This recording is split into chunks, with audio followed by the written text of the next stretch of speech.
السلام علیکم ورحمۃ اللہ وبرکاتہ۔ معزز ناظرین کرام، آج کی رات شعبان المعظم کی 15 کی رات ہے، جسے شب برات کہا جاتا ہے۔ اس رات کے بہت سارے فضائل و مناقب ہیں اور اس کی اہمیت اور حقیقت کے بارے بہت سے اقوال موجود ہیں، سماعت فرمائیں۔ 15 شعبان کی رات کی فضیلت اور اعمال، یہ بڑی بابرکت والی رات ہے، جس کے بارے امام جعفر صادق ارشاد فرماتے ہیں کہ امام محمد باقر سے نصف شعبان المعظم کی رات کی فضیلت کے بارے میں سوال کیا گیا تو آپ نے ارشاد فرمایا کہ یہ شب برات والی رات شب قدر کے علاوہ باقی تمام راتوں سے افضل ہے، تو لہٰذا اس رات قرب الہی حاصل کرنے کی کوشش کرنی چاہیے۔ اس رات اللہ رب العزت اپنے تمام بندوں پر فضل و کرم فرماتا ہے اور ان بندوں کے گناہ معاف کر دیتا ہے۔ اللہ رب العزت نے اپنی مقدس ذات کی قسم اٹھا کے فرماتا ہے کہ اس رات اللہ رب العزت کسی سائل کو محروم نہیں کرے گا سوائے ان لوگوں کے جو گناہوں اور نافرمانی کے متعلق سوال کریں گے۔ اللہ رب العزت نے یہ رات بندوں کے لیے خاص کر دی ہے،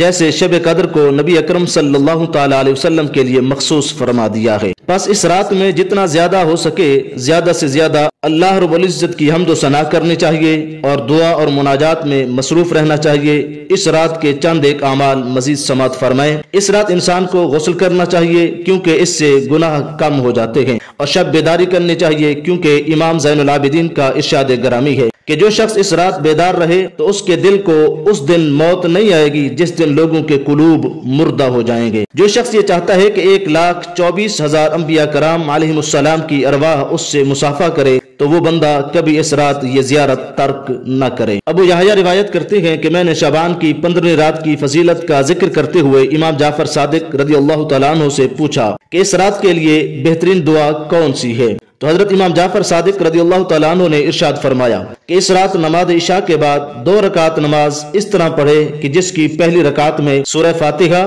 یعنی الحمد شریف اور پھر سورہ کافرون پڑھ کر پہلی رکعت مکمل کرے، اور پھر دوسری رکعت میں سورہ فاتحہ یعنی الحمد شریف اور پھر سورہ اخلاص یعنی قل هو اللہ احد پڑھے، اور پھر نماز کا سلام پھیرنے کے بعد 33 بار سبحان اللہ اور 33 بار الحمدللہ اور پھر 34 بار اللہ اکبر پڑھے، اور اس کے بعد ایک دعا کا ذکر کیا کہ وہ دعا پڑھے جس کو میں نے اس ویڈیو کی ڈسکرپشن میں دے دی ہے۔ وہ دعا پڑھنے کے بعد پھر سجدے میں جا کر 20 بار یا ربی اور 7 بار یا اللہ اور 7 بار لا حول ولا قوت الا باللہ اور پھر 10 بار ماشاء اللہ اور 10 بار لا قوت الا باللہ پڑھے، پھر رسول اللہ صلی اللہ تعالی علیہ وسلم اور آپ کی آل پر درود بھیجے، اور بعد میں اپنی جو بھی حاجات ہو وہ اللہ رب العزت سے مانگے۔ تو امام جعفر صادق فرماتے ہیں کہ قسم بخدا اگر کسی کی حاجات بارش کے قطروں کے برابر بھی ہوں گی تو بھی اللہ رب العزت اپنے وسیع فضل و کرم سے اور اس عمل کی برکت سے اس کی ساری حاجات پوری فرمائے گا۔ دعا ہے اللہ رب العزت کی بارگاہ میں کہ ہمیں اس بابرکت رات میں عبادات اور ریاضات انتہائی خشوع و خضوع کے ساتھ کرنے کی توفیق عطا فرمائے،